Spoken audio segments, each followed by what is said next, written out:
अखिल भारतीय मजदूर कांग्रेस का जो धरना 19 दिसंबर से चल रहा है, हम इस धरने में मौजूद हैं। हमारे बीच में लोकसभा उज्ज्वला योजना पूर्वी दिल्ली के चेयरमैन और पूर्व में डिप्टी मेयर रहे ईस्ट दिल्ली के भाई राजकुमार ढिल्लों जी मौजूद हैं। ढिल्लों जी यहाँ पर आए हैं। ढिल्लों जी से पूछते हैं कि इस धरने में आने का उनका उद्देश्य क्या है। यहाँ पर हमारे बेनीवाल जी 19 दिसंबर से अपने सफाई कर्मचारी भाइयों के लिए उनको उनका हक दिलाने के लिए यहाँ पर धरने पर बैठे हुए हैं। जैसे ही मुझे पता चला, मैं अपने आप को रोक नहीं पाया, क्योंकि मैं इनकी पीड़ा को बहुत अच्छे से समझता हूँ, इसी समाज से आता हूँ। तो मैं यहाँ पर आया हूँ और भाई बेनीवाल जी से पूरी समस्याएं यहाँ पर सुनी है, जो पूरी तरह से जायज़ हैं। और मैंने इनको आश्वासन दिया है कि आपकी आवाज़ को हम हाउस में भी उठाएंगे। जो हमारे भारतीय जनता पार्टी के निगम पार्षद हैं, उनके सामने मैं ये सारी डिमांड आपकी रखूँगा और प्रयास करूँगा कि वो आपके धरने पर भी आएँ और उनके माध्यम से हाउस में आपकी आवाज़ को पूरी तरह से उठाया जाए। ये मेरी तरफ से प्रयास रहेगा और इस संघर्ष में मैं भाई बेनीवाल जी के साथ हूँ, अपने सफाई कर्मचारी भाइयों के साथ हूँ, जिनका नाम मैंने बदल करके पर्यावरण सहायक कर दिया था। अपने दिल्ली के तमाम पर्यावरण सहायक जो हैं, उनकी प्रत्येक लड़ाई के लिए मैं उनके साथ हूँ। धन्यवाद ढिल्लों जी। बेनीवाल जी, अभी धरना आपका चल रहा है, आगे की क्या रणनीति आपकी? आपका और आपके चैनल का पहले तो मैं धन्यवाद करता हूँ। आदरणीय किशन जी, हमारे धरने की रणनीति कोई रणनीति नहीं होती। रणनीति तो जब धरना चलता है अपने आप बन जाती है। और हमारी रणनीति एक ही है कि या तो हमारे हक अधिकार हमें दे दो या फिर तख्तोताज छोड़ दो। हमने तय कर लिया है कि अब जिस तरह हमें वाल्मीकि समाज को छला गया, झाड़ू का निशान लेकर और भोले भाले समाज को ये कहकर कि वो जब भी सत्ता में आएंगे सबको पक्का करेंगे, ठेकेदारी कभी भी नहीं करेंगे। और आज हमारी स्थिति इतनी ख़राब हो चुकी है कि पहले तो पक्के का मामला बन नहीं रहा, पक्के बनने की जब फाइलें चली है तो उसमें तमाम भ्रष्टाचार कहीं ना कहीं है। फाइलें पूरी तरह से तैयार हो ही नहीं पा रही। कभी किसी की फाइल में कोई ऑब्जेक्शन लगता है, कभी कोई ऑब्जेक्शन लगता है। और जब तक यहाँ घूस ना खिला दी जाए, ऐसा लगता है तब तक किसी व्यक्ति का कोई काम होगा नहीं।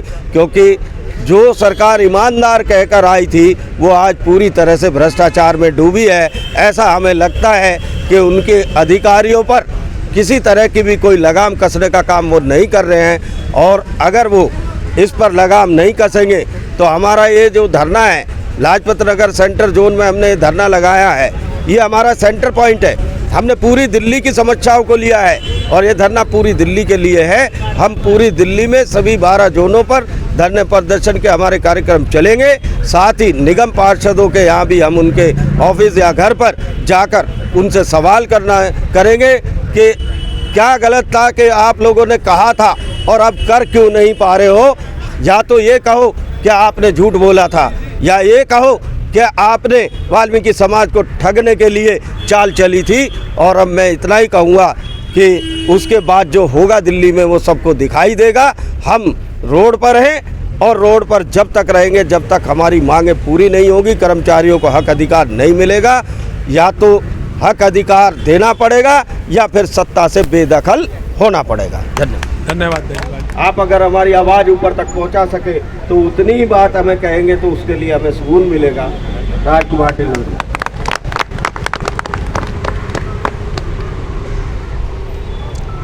बहुत बहुत धन्यवाद आदरणीय बेनीवाल जी। आपके नेतृत्व में 19 दिसंबर से आपकी पूरी टीम यहाँ पर अपने एमसीडी के कर्मचारी भाइयों को इंसाफ दिलाने के लिए, उनको उनका हक दिलाने के लिए यहाँ पर बैठी हुई है। और आप काफ़ी समय से इसके लिए संघर्ष भी कर रहे हैं। बड़े भाई किशन महार जी मुझे आपके विषय में बताते रहते हैं और इन्होंने मुझे आपके धरने की जानकारी दी थी। मुझे कल भी आपके यहाँ पर आना था, लेकिन कल हमारा दिल्ली प्रदेश में धरना था तो वहीं पर लेट हो गए, 1-2 कार्यक्रम और थे। तो आज बड़े भाई किशन महार जी के साथ ही मैं यहाँ पर आया हूँ और बड़ी तारीफ़ आपकी करते हैं, पूरी टीम की तारीफ़ करते हैं कि किस तरीके से आप अपने भाइयों के लिए संघर्ष करते हैं। रात और दिन यहाँ पर आप बैठ कर के संघर्ष कर रहे हैं। आपको जानकारी होगी कि मैं ईस्ट दिल्ली में 2012 से 2017 तक निगम पार्षद था। और जब ये तीनों एमसीडी बनी तो ये केजरीवाल की सरकार दिल्ली में आ गई। उससे पहले हमारे कर्मचारी भाइयों को सैलरी के लिए या किसी और चीज़ के लिए परेशान नहीं होना पड़ता था, लेकिन जब से दिल्ली में केजरीवाल की सरकार आई है, सैलरी भी टाइम पर नहीं मिलती और जो हमारे कर्मचारी भाइयों के जो फंड है, बोनस है, जो रिटायर होते हैं उनकी पेंशन है, उनका पैसा है, वो भी आज तक, चाहे वो 10 साल पहले रिटायर हुए, 8 साल पहले रिटायर हुए, उनका सब पैसा पेंडिंग पड़ा हुआ है। केजरीवाल ने हमारी सरकार को बहुत बड़ा धोखा दिया, हमारे समाज को बहुत बड़ा धोखा दिया है। झाड़ू का चुनाव चिन्ह लेकर के यह व्यक्ति दिल्ली में आकर के चुनाव लड़ा और हमारी भोली समाज एक झाड़ू को देख करके इसको अपना निशान मान करके इसके बहकावे में आ गई और पूरी दिल्ली में प्रचंड बहुमत से सरकार बना बैठा, और एक बार नहीं कई बार बना बैठा। जैसा कि बेनीवाल जी बता रहे थे कि इसने वायदा किया था कि जो प्राइवेट, जो ठेकेदारी में काम करते हैं उनको सबको पक्का करूंगा। एमसीडी में जितने कच्चे कर्मचारी भाई हैं उनको पक्का करूंगा। आदरणीय बेनीवाल जी, आपको पता होगा जब हमने इनसे डिमांड करी, तीनों एमसीडी ने मिलकर के, कि भाई आपने वायदा किया था कच्चे कर्मचारियों को पक्का करना है, जो ठेकेदारी में लगे उनको भी पक्का करना है, और यहाँ तो सैलरी भी टाइम से नहीं मिल रही है, तो जो एमसीडी का हमारा पैसा बनता है 13,000 करोड़ रुपया कुछ था, वो पैसा आप हमारा दीजिए ताकि हम अपने भाइयों को समय पर उनको सैलरी दे सकें, उनको उनकी पेंशन दे सकें, उनकी बहन बेटियों की शादी होती है उनमें उनको कुछ सहायता कर सके और टाइम पर उनको पैसा मिल जाए। लेकिन आपको ध्यान होगा इसका परिणाम, इसका इनाम केजरीवाल ने क्या दिया, एक सर्कुलर निकाला और वो सर्कुलर तीनों एमसीडी में भेजा और सर्कुलर में लिखा था कि तीनों एमसीडी में जितने कच्चे कर्मचारी हैं सबको हटा दिया जाए और जो इनकी सैलरी मिलती है वो पक्के कर्मचारियों को दे दिया जाए। ये हाल है इस केजरीवाल का। इसको शर्म नहीं आई कि जिस झाड़ू के निशान पर तुम जीत करके आए हो, तुमने प्रचंड बहुमत में सरकार बनाई है और उन्हीं भाइयों का आप रोजगार छीन लेना चाहते हो। हमने तीनों एमसीडी ने हाउस में पास किया कि केजरीवाल जी आप हमारा पैसा दे या ना दे, लेकिन हमारा एक भी कर्मचारी घर पर नहीं बैठेगा, हम उसको नौकरी से नहीं हटाएंगे, हम कैसे भी करके उसको उसकी सैलरी देंगे। और हमने प्रस्ताव पास करके केजरीवाल के पास भेजा। एक तो आप हमारा पैसा हमें नहीं दे रहे हो, ऊपर से हमारे कर्मचारी भाइयों को आप उनका रोजगार छीन करके उनके घर में बैठा देना चाहते हो। तो ऐसे केजरीवाल की मोहमाया में हमारी सरकार, हमारी समाज फंस गई। और मुझे लगता है कि जितना शोषण इस व्यक्ति ने हमारा समाज का किया है शायद किसी का ना किया हो। ठेकेदारी में जितने भी कर्मचारी हैं वो सब हमारी समाज के हैं। और एक तो उल्टी प्रथा और निकाल दी। आज जो ठेकेदार लोग हैं इस दिल्ली की निकम्मी सरकार के नेतृत्व में, आज ठेकेदार भी सफाई कर्मचारी को ठेकेदारी में पैसे लेकर के लगाता है। इससे बड़ी शर्म की बात और क्या होगी। मैं चारों तरफ से करप्शन, करप्शन ही करप्शन। ये व्यक्ति कहता था कि मैं ईमानदार, बाकी सब बेईमान, हम कट्टर ईमानदार हैं। लेकिन आज इस केजरीवाल सरकार का, जिसको एक कट्टर बोलता था, हम समझ नहीं पाए वो दरअसल कट्टर था। और वो कट्टर हमारी समाज के लोगों की जेब पर चल रहा है, दिल्ली के लोगों की जेब पर चल रहा है। किसी ना किसी बहाने से उनकी जेब को काटा जा रहा है, हमारी समाज के लोगों का शोषण किया जा रहा है। तो ऐसे व्यक्ति के खिलाफ आदरणीय बेनीवाल जी, मेरा पूरा समर्थन आपके और आपकी टीम के साथ है। और मैं प्रयास करूंगा कि 3-4 निगम पार्षदों को मैं आपके धरने पर यहाँ पर लेकर के आऊँ और वो आपकी आवाज़ को सदन में उठाए। ऐसा मेरा प्रयास रहेगा। आपके यहाँ के निगम पार्षद मुझे पता नहीं आजकल कौन है, बीजेपी के होंगे शायद। हाँ सरदार जी हैं, सरदार जी हैं। हाँ उनसे भी, हाँ सरदार जी हैं, उनसे भी आग्रह करूँगा। और 3-4 निगम पार्षद और एक ही दिन ले आऊँगा सबको, सदन में वो आपकी आवाज़ उठाएं, आपकी आवाज़ बने, ऐसा मेरा प्रयास रहेगा। जब मैं वहाँ पर निगम पार्षद था, डिप्टी मेयर बना, जोन चेयरमैन भी बना, ये सब आप लोगों का प्यार था, आशीर्वाद था, मेरी समाज का जो आशीर्वाद मुझे मिला, जो प्यार मुझे मिला, जो सहयोग मिला, उसको मैं भूल नहीं सकता। आज मैं जो भी हूँ अपनी समाज की बदौलत हूँ, आप सबके प्यार और आशीर्वाद की बदौलत हूँ। इसलिए मैंने ईस्ट एमसीडी में सबसे पहला जो प्रस्ताव पास कराया था वो ये कराया था कि हमारे कर्मचारी भाइयों को सफाई कर्मचारी बोला जाता है, तो ये सम्मानजनक शब्द नहीं है। तो मैंने वहाँ पर पास कराया कि हमारे कर्मचारी भाइयों को पर्यावरण सहायक के रूप में जाना जाए, और वो पास हुआ। और पूर्वी दिल्ली में पर्यावरण सहायक के नाम से ही हमारे भाइयों को बुलाया जाता है, सफाई कर्मचारी के नाम पर नहीं बुलाया जाता। मैंने तीनों एमसीडी में भी कहा था कि इसको पास किया जाए, और वो चला भी। मैंने आदरणीय प्रधानमंत्री जी के पास भी इसको भेजा था कि हमारे सफाई कर्मचारी भाइयों का ये नाम हटा करके पर्यावरण सहायक कराया जाए। तो वहाँ से मेरे पास लेटर भी आया था कि हम इस पर काम कर रहे हैं। तो इसके लिए भी आप लड़ाई लड़े कि सफाई कर्मचारी सब जो है वो सम्मानजनक नहीं है, पर्यावरण सहायक अगर हम सब भाइयों को बुलाएंगे तो वो एक अच्छा है, मान सम्मानजनक है। मेरे समय पर जब मैं आया था तो जो करुणामूलक आधार के जो अपने कर्मचारी हैं, जिनके पिताजी, माताजी, भाई बहन ऐसे जो एमसीडी में एक्सपायर हो गए थे, करुणामूलक की जो फाइलें हैं वो लगभग 700-800 बहुत दिनों से पेंडिंग पड़ी हुई थी। मैंने प्रयास करके आदरणीय बेनीवाल जी 2 बार में सारी की सारी फाइलों को पास कराया।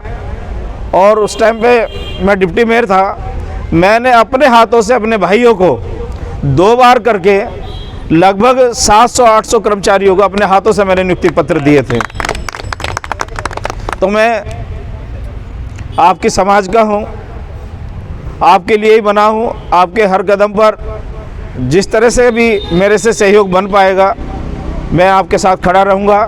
और अपने जो निगम पार्षद है भारतीय जनता पार्टी के, ज़्यादा से ज़्यादा निगम पार्षदों को आपकी आवाज़ बना करके आपके साथ में खड़ा करने का पूरा सहयोग करूँगा।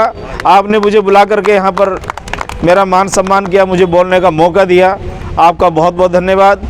और आपको और आपकी पूरी टीम को साधुवाद देता हूँ जो आपके साथ कदम से कदम मिला करके यहाँ पर खड़ी हुई हैं, आपका सहयोग कर रही हैं, आपका हौसला अफजाई कर रही हैं, और आपको इस नेक रास्ते पर चलने का यह टीम साहस दे रही है। तो पूरी टीम को मैं साधुवाद देता हूँ, आपको भी साधुवाद देता हूँ। आप हमारे कर्मचारी भाइयों की आवाज़ बन करके उनकी आवाज़ को बुलंद कर रहे हैं। आपका बहुत बहुत धन्यवाद, और हृदय से आपका और आपकी पूरी टीम का आभार व्यक्त करता हूँ। बहुत बहुत धन्यवाद। जिंदाबाद मजदूर एकता, जिंदाबाद मजदूर एकता, जिंदाबाद। आदरणीय राजकुमार ढिल्लों जी ने सबसे बड़ी बात तो ये है कि उनका यहाँ आना एक समाज के दर्द को समझना और समाज के ही व्यक्ति होने का प्रमाण उन्होंने आज यहाँ दिया है कि उन्हें भी समाज की पीड़ा है, और समाज की इस चिंता को वो राजनीति को पीछे छोड़ अपने समाज के बीच में आज यहाँ आए हैं। उनका हम धन्यवाद करते हैं साथियों, और उम्मीद करते हैं कि इन सफाई कर्मचारियों की, वाल्मीकि समाज की इस आवाज़ को वो बुलंद करते हुए, जैसा कि अभी उन्होंने बोला है कि सभी निगम पार्षदों को और सब जगह उनको बुलाकर हमारी इन मांगों को वो हाउस तक में उठवाने का काम करेंगे, क्योंकि हमारी ये आवाज़ ढिल्लों जी इस जोन तक नहीं रुकेगी। मैं यहाँ बता देना चाहता हूँ कि ये जो धरना है, हमने लाजपत नगर जोन को सेंटर पॉइंट बनाया है, यानी अपना वार रूम बनाया है, और हम यहीं से पूरी दिल्ली को नियंत्रित करेंगे। हम यहीं से हर जोनों पर कार्यक्रम होंगे, प्रदर्शन होंगे, साथ ही सभी निगम पार्षदों को हम जाने वाले हैं उनके घर पर और ऑफिसों पर, और यही सवाल हम पूछने वाले हैं कि हमारे कर्मचारियों की क्या गलती है जो 25-25-30 साल से आप पक्का नहीं कर रहे। कल तक आप ये कह रहे थे कि हम आएंगे तो ये कर देंगे, हम सबे पक्का करेंगे, हम ठेकेदारी को ख़त्म करेंगे। कल तक वो प्रदर्शन करते थे ये आप सरकार, और आज वो अंदर बैठने के बाद वो क्या कर रही है, हम उनका असली चेहरा जनता के सामने और पब्लिक के सामने लाकर रहेंगे। क्योंकि कोविड जैसी महामारी में हमारे लोगों ने अपनी जान हथेली पर रखकर काम किया। ढिल्लो जी, आप ये बताएं कि 1 करोड़ रुपया पुलिस वालों को और सबको उन्होंने दिया, लेकिन आज तक सफाई कर्मचारी निगम में इतने जिन शहीद हुए उन्होंने एक को भी नहीं दिया। अगर वो हमारे इतने ही हमदर्द थे, जिस तरह से वोट लेने के लिए हमदर्दी दिखाई थी, तो वो हमदर्दी उनकी कहाँ गई। हरियाणा के पुलिस डिपार्टमेंट के लोगों की मृत्यु होती है तो वो 1 करोड़ रुपया हरियाणा दे के जाते हैं, और दिल्ली के सफाई कर्मचारी जो दिल्ली के निवासियों की जान बचा रहे थे, अपनी जान हथेली पर रखकर उनकी तरफ वो देखते तक नहीं, और उनको वो अपना एक कर्मचारी तक कोरोना वायरस मारने को भी तैयार नहीं हुए। इससे बड़ी हमारे लिए दुविधा की कोई बात नहीं है। और ये सब चीज़ हम बिल्कुल रोड पर और पब्लिक में और दिल्ली की पब्लिक के सामने लाना चाहते हैं, क्योंकि RWA जितनी भी चल रही है वो भी सफाई कर्मचारियों पर ही ये कहते कि ये लोग काम नहीं करते या काम नहीं होता। कर्मचारी काम करता है, कर्मचारी की क्या हिम्मत है कि वो अपना काम छोड़ दे। अगर वो एक दिन काम नहीं करेगा उसका चूल्हा नहीं जलेगा। तो मैं RWA को भी यहाँ से हम ये संदेश देना चाहते हैं कि एक बार पूछिए वो उस सरकार से कि वो सरकार इन कर्मचारियों को 25 साल तक पक्का क्यों नहीं करती। पूछिए कितना सामान उन्होंने इनको दे रखा है, कितनी रेडी, कितनी झाड़ू, कितना सामान इनको दिया है। हमारा कर्मचारी आज दिल्ली में अपने पैसे से झाड़ू खरीद कर काम कर रहा है।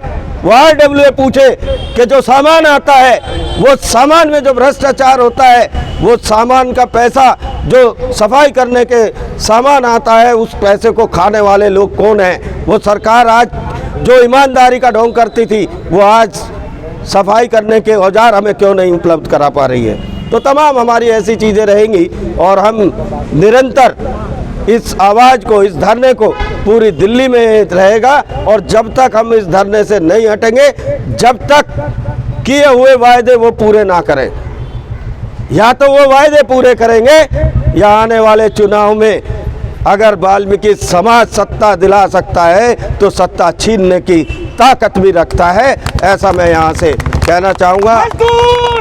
और आप संघर्ष करो, हम तुम्हारे साथ हैं। आपने यहाँ आए, समय दिया, उसके लिए बहुत बहुत धन्यवाद। सरकार के निगम पार्षद और इनके MLA पूरी तरह से झूठे और मक्कार हैं, और ये जो सामाजिक कार्यक्रम जो होते हैं उसमें भी राजनीति करने से बाज नहीं आते। एक कार्यक्रम था इनका, MLA उसमें पहुंचा हुआ था। इनके MLA कह रहे थे कि हमने 1998 तक के कर्मचारियों को पक्का कर दिया है और कर रहे हैं। जब मेरी बारी आई मैंने उनसे कहा, भाई मैं निगम पार्षद 2012 से और 2017 तक था। 2017 तक हमने 1998 तक के सभी कर्मचारी 5000 कर्मचारी तो EDMC में हमने पक्के कर दिए थे, और तीनों MCDO ने भी लगभग इतने किए थे। तो आपके कौन से कर्मचारी हैं जो आपने पक्के किए, जरा एक बार लिस्ट तो दे दो। तो वो भाग गए। जब उनकी सुनने की बारी आती है तो भाग जाते हैं। तो ये झूठे निकम्मे लोग हैं, और ये ऐसे बाज आने वाले नहीं हैं। बेनीवाल जी, इनके घर पर, कार्यालय पर जाकर घेराव करना पड़ेगा, महापौर के यहाँ पर जाकर के घेराव करना पड़ेगा, इनके MLA के घर पे, कार्यालय पर जाकर के घेराव करना पड़ेगा, और इनके कार्यालय पर, इनके घरों के आगे कूड़े के ढेर लगाने पड़ेंगे, तब जाकर के जागेंगे। और इस कार्य के लिए मैं पूरी तरीके से, मैं और मेरी टीम और हमारी पार्टी आपके साथ है। इन्होंने ईस्ट MCD में आपने देखा होगा कि गाजीपुर में कूड़े का ढेर लगा हुआ है, और जो हमारे MLA हैं, क्योंकि वो इसी लोकसभा में आता है, लाजपत नगर भी उसी लोकसभा में है, उससे पहले बड़ा शोर मचाते थे कि कूड़े का पहाड़ कम नहीं हुआ, उतना ही है, लेकिन वो बहुत कम हो गया था। और इन्होंने चुनाव में वादा किया था जब हम जीत करके आएंगे तो 3 महीने के अंदर कूड़े के पहाड़ को कम कर देंगे। आप जाकर के देखिए, वो कूड़े का पहाड़, आज 1 साल हो गया इनको, वो कूड़े का पहाड़ जितना हमारे सांसद गौतम गंभीर ने कम किया था 18-19 मशीनें लगा करके, आज वो उतना ही ऊपर चढ़ता जा रहा है, ना कि कम हुआ है। तो ये तो झूठे लोग हैं, निकम्मे लोग हैं, और अपने चुनाव के लिए उल्टे सीधे वादे कर करके दिल्ली की जनता को ठगते हैं, हमारे समाज को ठगते हैं। ऐसे ठगों से, ऐसे निकम्मों से हमें सावधान रहना है और संघर्ष करके इनकी ईंट से ईंट बजानी है, इनके घरों पे प्रदर्शन करना है, इनके घरों पर कूड़े के ढेर लगाने हैं, महापौर का घेराव करना है, मुख्यमंत्री का घेराव करना है, तब जाकर के जगेंगे। तो इसके लिए हम आपके साथ हैं बेनीवाल जी, बहुत बहुत धन्यवाद। अब दिल्ली में क्या होगा?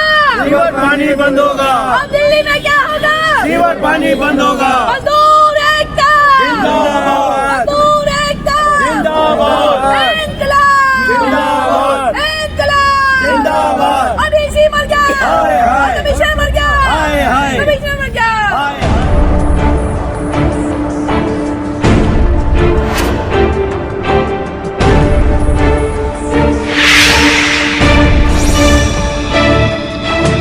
समाधान वाणी, हर खबर सच